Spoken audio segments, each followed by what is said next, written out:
This is David Rodriguez, quantitative strategist for dailyfx.com, here to take you through weekly strategy outlook and kind of what we're watching for in the week ahead. So, one second, bear with me. Let me make sure the audio levels are okay. That should be better right there.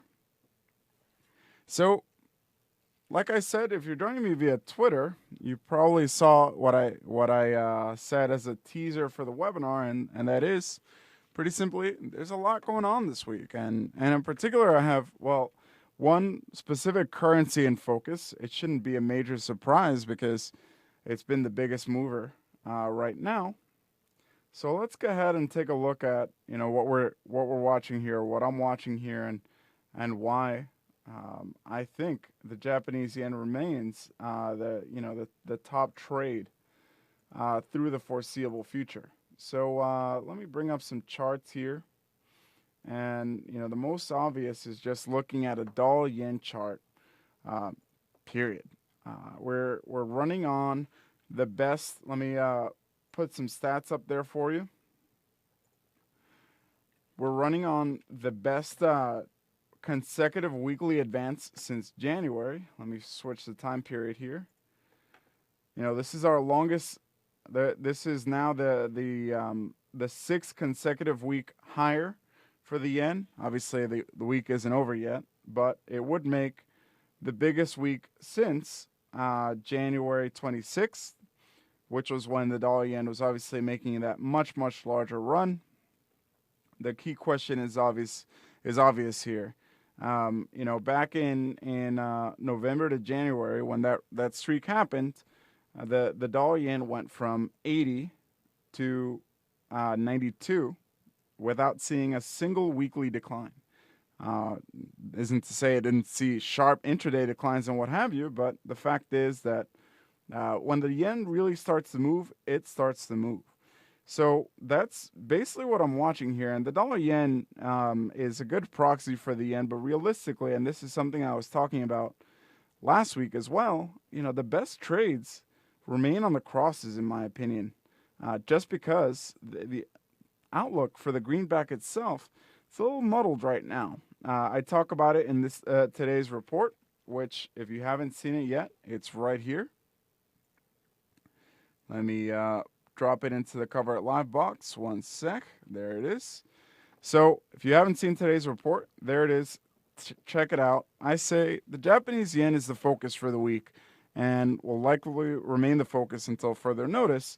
Beyond the yen, though, the fact that we're seeing strong uptrends, dollar uptrends against the commodity block muddles my outlook on the greenback more broadly. So in fact, while I'm firmly in favor of selling into Japanese yen weakness, I'm not as clear on what the dollar is going to do.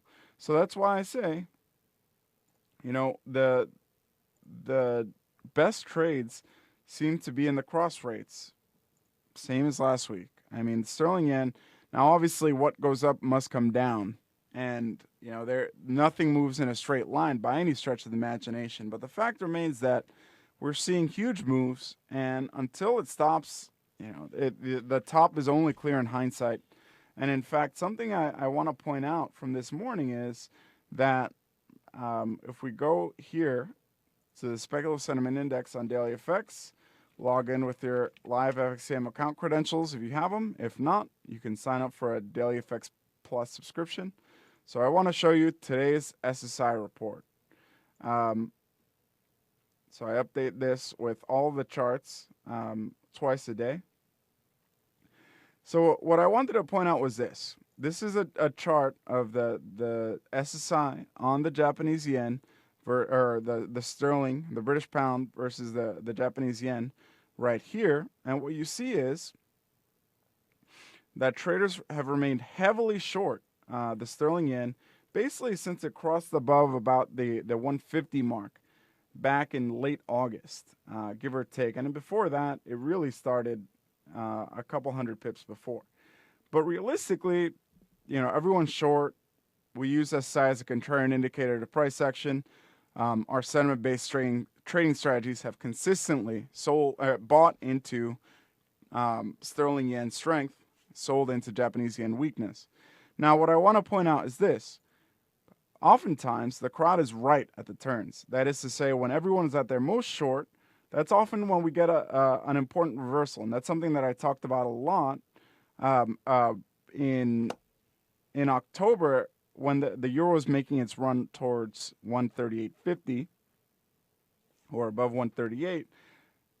Short interest on the euro dollar hit its most short or its largest on record. And that was a sign of a potential extreme. Now, the reason I bring this up now is that those extremes tend to happen on one-sided sentiment, or the tops often coincide with one-sided sentiment.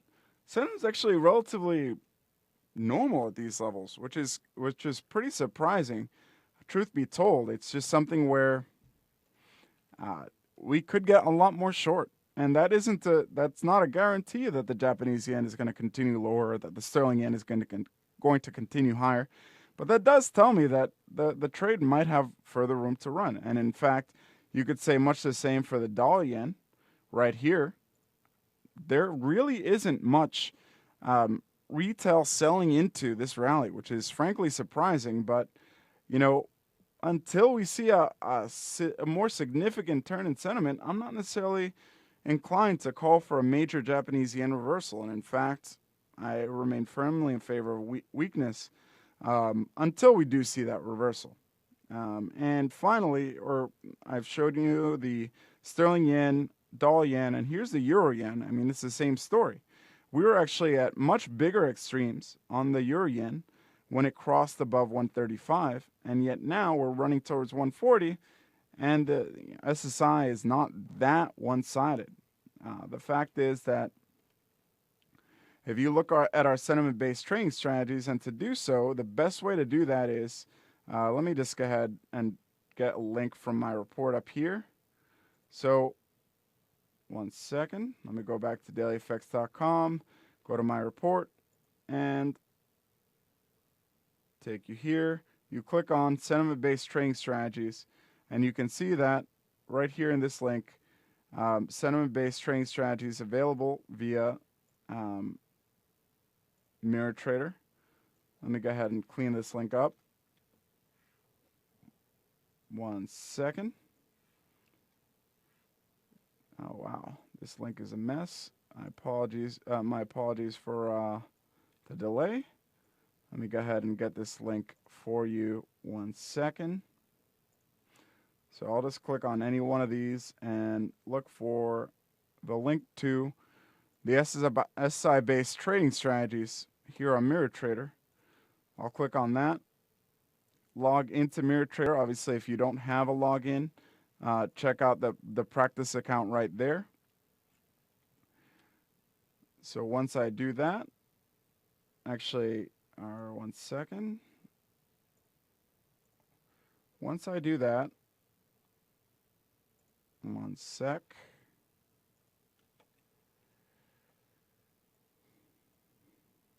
Bear with me one moment. We can check out what's been going on in our sentiment-based trading systems and why they remain my focus, or our trend-following strategies remain my focus on the Japanese yen currency pairs, and you can see why right here.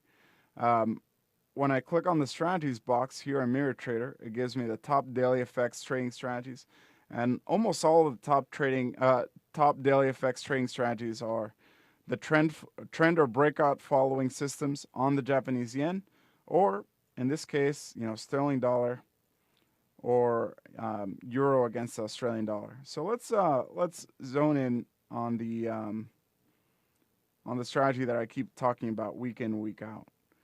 So past performance is not indicative of future results, but what I will say is this: the Momentum 2 system is one of our streakiest strategies. It either does especially well or poorly for extended periods of time.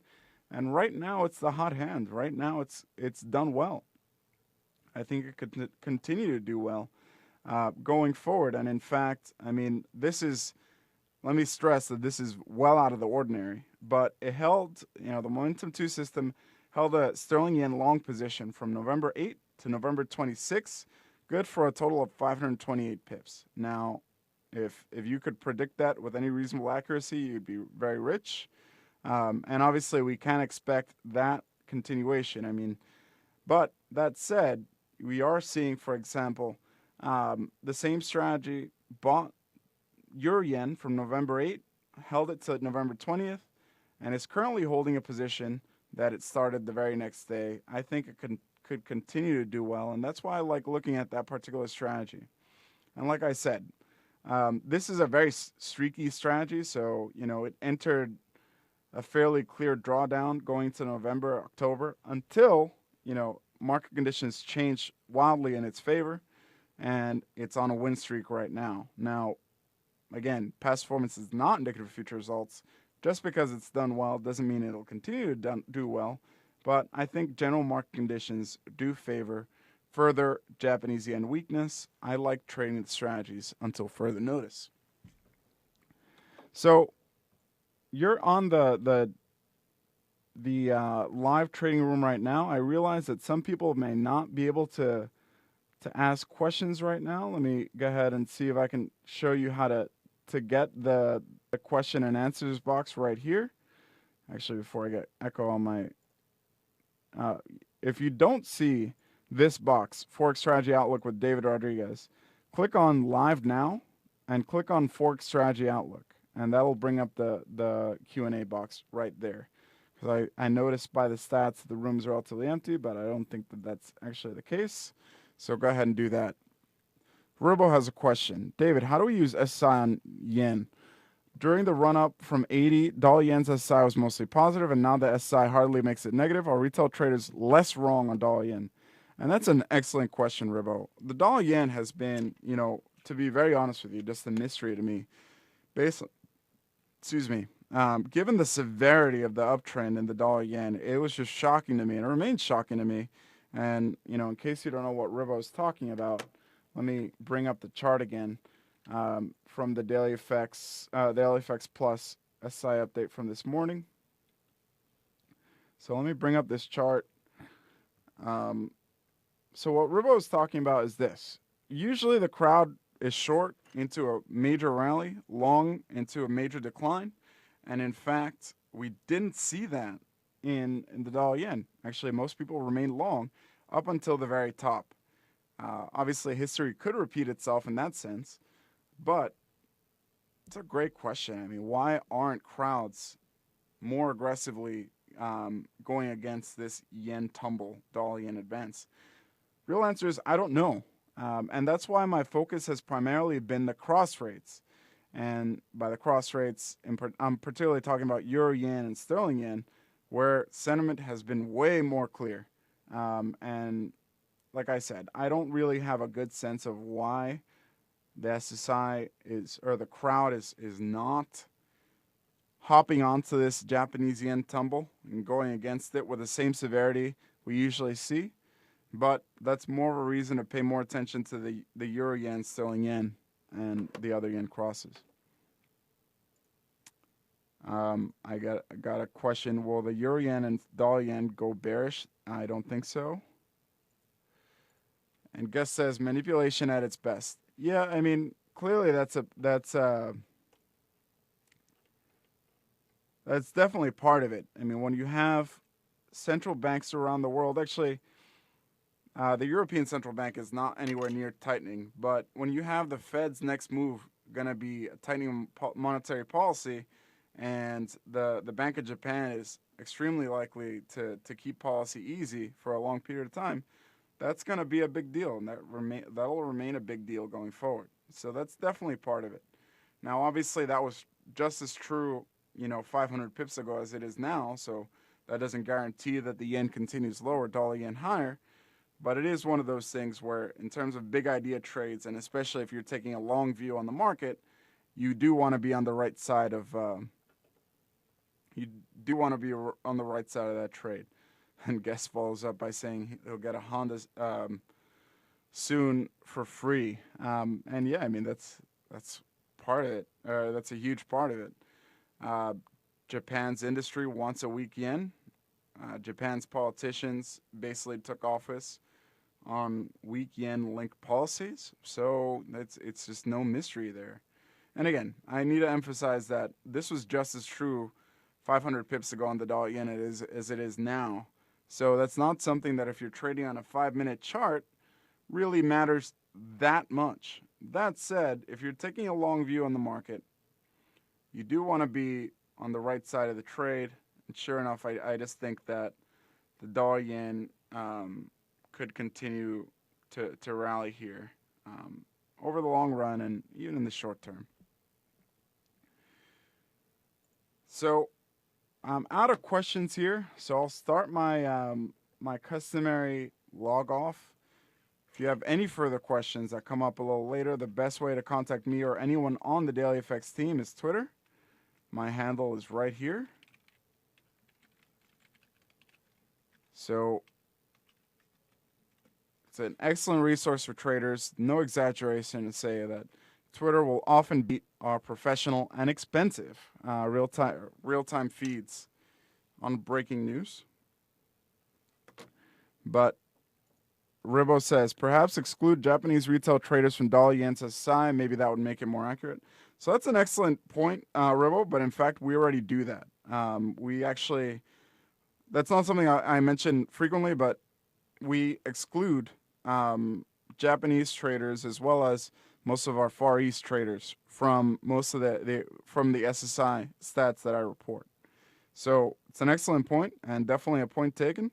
In fact, if I were showing you, again, East Asian SSI, it would be far more one-sided long dollar yen. But that should not have should not have any effect on our so-called Western SSI sample here. But that's an excellent point. Cheers, Ro.